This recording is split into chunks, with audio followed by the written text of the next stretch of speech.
নমস্কার, আমি রানা সরকার। ফিরে এলাম লার্ন উইথ শিক্ষা আয়তন চ্যানেল নিয়ে। কথা মতো আজকেও হাজির হলাম শেষ মুহূর্তের কিছু গুরুত্বপূর্ণ প্রশ্ন নিয়ে। এই প্রশ্নগুলি আসার চান্স ভীষণ। চলে আসি সরাসরি আলোচনায়। প্রথম প্রশ্ন রয়েছে, ফিমার হাড়টি কোথায় থাকে? এ পা, বি হাত, সি কোমর, ডি করটি। এর উত্তর হয়ে যাবে পা। এই ফিমার হাড়টি হচ্ছে আমাদের দেহের অর্থাৎ মানব দেহের দীর্ঘতম হাড়। আরেকটা প্রশ্ন এখান থেকে আসার চান্স আছে, সেটি হচ্ছে স্টেপিস। ঠিক আছে, যদি প্রশ্ন আসে মানব দেহের সবচেয়ে ছোট হাড়, ঠিক আছে, সবচেয়ে ছোট হাড় অর্থাৎ ক্ষুদ্রতম হাড়ের নাম, তাহলে হবে স্টেপিস। এটি কোথায় অবস্থিত? এটি হচ্ছে মধ্যকর্ণে অবস্থিত। চলে আসি দ্বিতীয় প্রশ্নে। এক্স রশ্মি আবিষ্কার করেন A Roentgen, B Faraday, C Moseley, D Becquerel. ভীষণ একটি গুরুত্বপূর্ণ প্রশ্ন বিজ্ঞান থেকে। আমাদের শুধু এই প্রশ্ন উত্তরগুলোই নয়, আমাদের প্রশ্ন উত্তরের পাশাপাশি যে আলোচনাগুলো হয় সেগুলো ভীষণ গুরুত্বপূর্ণ, সেগুলি আপনারা খেয়াল করবেন। এক্স রশ্মি আবিষ্কার করেন এ রন্টজেন। ঠিক আছে, আরেকটি প্রশ্ন আসতে পারে এখান থেকে, তেজস্ক্রিয়তাকে আবিষ্কার করেন? তেজস্ক্রিয়তা, ঠিক আছে, তখন উত্তর আমাদের হয়ে যাবে বেকারেল। চলে আসি 3 নম্বর প্রশ্নে। মহাবীর কার কাছ থেকে সন্ন্যাস ধর্ম গ্রহণ করেন? A Parshwanath, B Gokhale, C Gautam, D Rishabhanath. এর উত্তর হয়ে যাবে বি ঘোষাল। বাকি অপশনগুলো আমরা যদি দেখি তাহলে দেখতে পাবো মহাবীর, আমরা জানি মহাবীর, এর আগে আমরা আলোচনা করেছিলাম, মহাবীর হচ্ছে 24তম তীর্থঙ্কর। মহাবীর হচ্ছে 24তম তীর্থঙ্কর।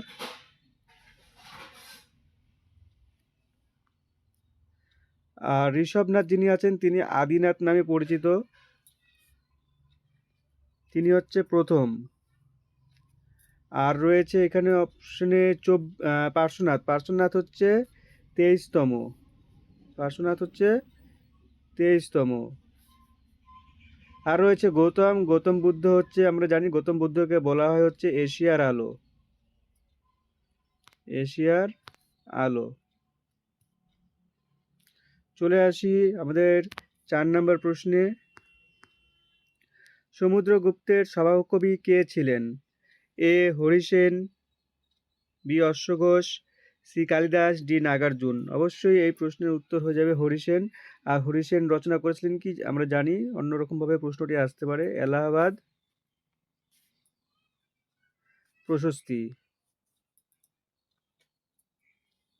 এলাহাবাদ প্রশস্তি, যেখানে কি সমুদ্রগুপ্তের রাজ্য জয় সম্পর্কে আলোচনা করা হয়েছে। চলে আসি 5 নম্বর প্রশ্নে। দ্বিতীয় বৌদ্ধ সম্মেলন কার সময় হয়? ভীষণ গুরুত্বপূর্ণ প্রশ্ন। দ্বিতীয় বৌদ্ধ সম্মেলন বলা হয়েছে A Ashoka, B Shishunaga, C Mahapadmananda, D Kalashoka.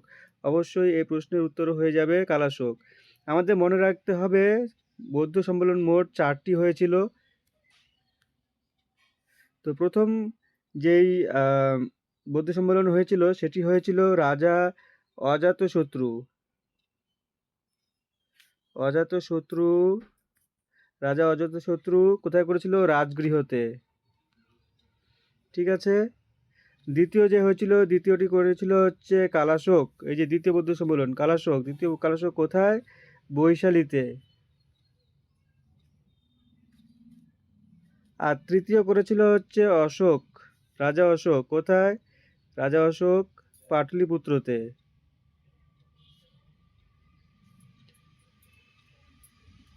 আর চতুর্থ হয়েছিল হচ্ছে কোথায়? চতুর্থ করেছিল হচ্ছে কনিষ্ক। কনিষ্ক কোথায় করেছিলেন? কাশ্মীরে। এই হচ্ছে মোট 4টি বৌদ্ধ সম্মেলন। তাহলে প্রথম বৌদ্ধ সম্মেলন হয়েছিল অজাতশত্রু রাজগৃহে, দ্বিতীয় করেছিলেন কালাশোক বৈশালীতে, তৃতীয় করেছিলেন অশোক পাটলিপুত্রতে, চতুর্থ করেছিলেন কনিষ্ক কাশ্মীরে। চলে আসি পঞ্চম নম্বর হয়ে গেল। ষষ্ঠ নম্বর কোশ্চেনে, ইন্ডিয়া উইন্স ফ্রিডম গ্রন্থটির রচয়িতা কে? A APJ Abdul Kalam, B Abul Kalam Azad, C S A Dange, D Gopalkrishna Gokhale. প্রশ্নের উত্তর হয়ে যাবে আবুল কালাম আজাদ। আর যদি প্রশ্নে আসে উইংস অফ ফায়ার, তখন অবশ্যই উত্তর হয়ে যাবে এপিজে আব্দুল কালাম। চলে আসি 7 নম্বর প্রশ্নে, ইবন বতুতা কোন দেশ থেকে এসেছিলেন? ভীষণ একটি গুরুত্বপূর্ণ প্রশ্ন। A Portugal, B Greece, C Morocco, D Arab. এই প্রশ্নের উত্তর হয়ে যাবে সি মরক্কো। তিনি পর্যটক ছিলেন, মোহাম্মদ বিন তুগলকের সময় এসেছিলেন। মোহাম্মদ বিন তুগলক, তিনি মোহাম্মদ বিন তুগলকের সময় ভারতে এসেছিলেন। চলে আসি 8 নম্বর প্রশ্নে, হর্ষঙ্ক বংশের প্রতিষ্ঠাতা কে? হর্ষঙ্ক বংশের প্রতিষ্ঠাতা এ বিম্বিসার, বি অজাতশত্রু, সি শিশুনাগ, ডি নাগদশক। অবশ্যই এই প্রশ্নের উত্তর হয়ে যাবে বিম্বিসার। আর শ্রেষ্ঠ রাজা হর্ষঙ্ক বংশের, তিনি ছিলেন অজাত শত্রু। আর শিশুনাগ ছিলেন শিশুনাগ বংশের প্রতিষ্ঠাতা। চলে আসি 9 নম্বর প্রশ্নে, পশ্চিমবঙ্গের হাওড়া কোন নদীর তীরে অবস্থিত? A Bhagirathi, B Hooghly, C Damodar, D Jalangi. অবশ্যই প্রশ্নের উত্তর হয়ে যাবে হুগলি। হুগলি নদীর তীরে পশ্চিমবঙ্গ হাওড়া জেলাটি অবস্থিত।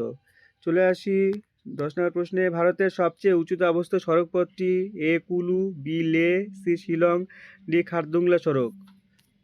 আচ্ছা, এখানে দেখা যাচ্ছে যে লে লেখা আছে। আচ্ছা, এখানে হচ্ছে কোনো অপশনই নেই, বর্তমানে রয়েছে লাদাখ। ঠিক আছে, লাদাখে অবস্থিত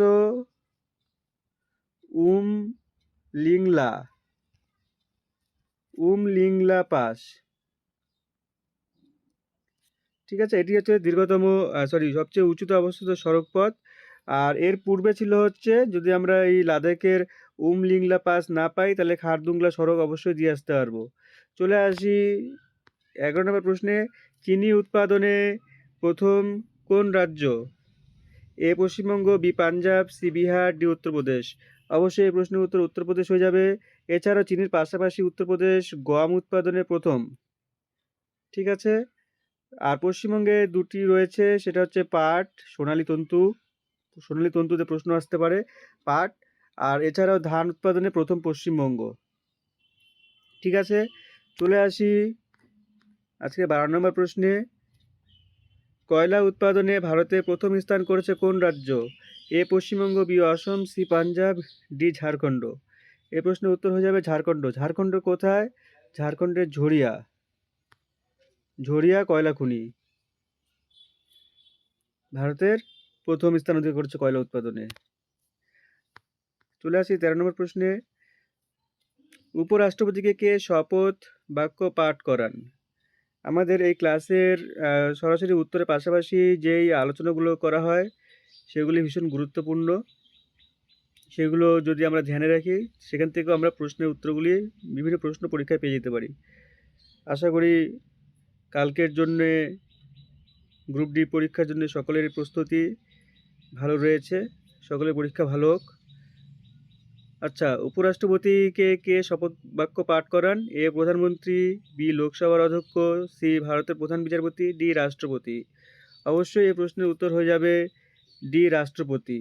ঠিক আছে, এই যে রাষ্ট্রপতি শপথ বাক্য পাঠ করান, সেটা হচ্ছে সংবিধানের 69 নং ধারায় রয়েছে। 69 নং ধারা। ঠিক আছে, এই 69 নং ধারা অনুযায়ী উপরাষ্ট্রপতিকে শপথ পাঠ বাক্য করান রাষ্ট্রপতি। চলে আসি 14 নম্বর প্রশ্নে, কোন অনুচ্ছেদ অনুযায়ী ভারতীয় সংবিধানের সংশোধন করা হয়? বা খুব ভালো একটি প্রশ্ন। এ 360, এই 360 আসছিল পরীক্ষায় গ্রুপ সিতে। এটি হচ্ছে অর্থনৈতিক ইমার্জেন্সি, জরুরি অবস্থা।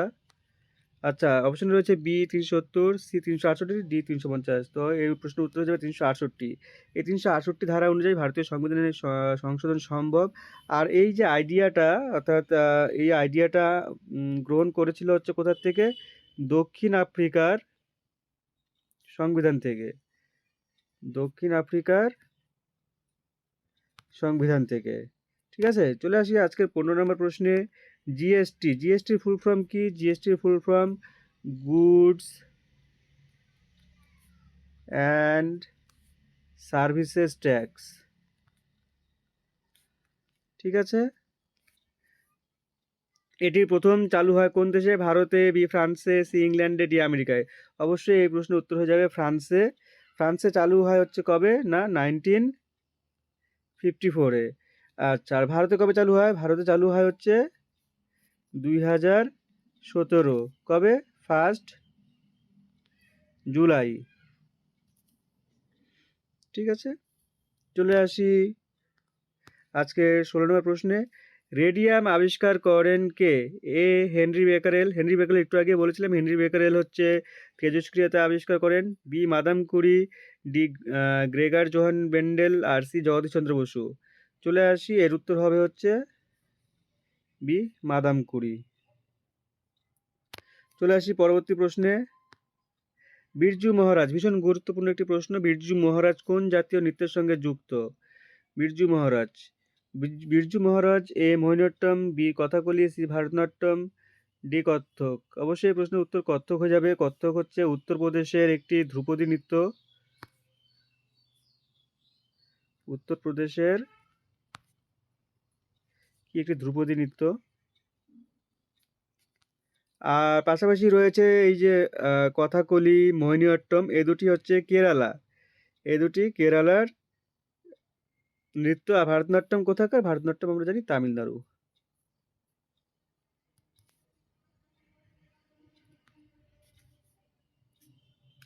চলে আসি এ পরবর্তী প্রশ্নে। ডুরান্ড কাপ কোন খেলার সাথে জড়িত? A hockey, B basketball, C football, D cricket. অবশ্যই এই প্রশ্নের উত্তর হয়ে যাবে ফুটবল। এটি হচ্ছে ডুরান্ড কাপ, এটি হচ্ছে এশিয়ার প্রাচীনতম, এশিয়ার প্রাচীনতম ফুটবল টুর্নামেন্ট। ঠিক আছে,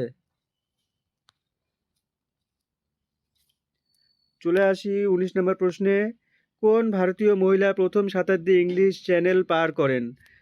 অবশ্যই ভীষণ একটি সহজ প্রশ্ন, প্রচুরবার পরীক্ষায় এসেছে। এ আরতি শাহ, বি রচিতা পান্ডে, সি বুলা চৌধুরী, ডি রিমি সেন। এই প্রশ্নের উত্তর হয়ে যাবে আরতি সাহা।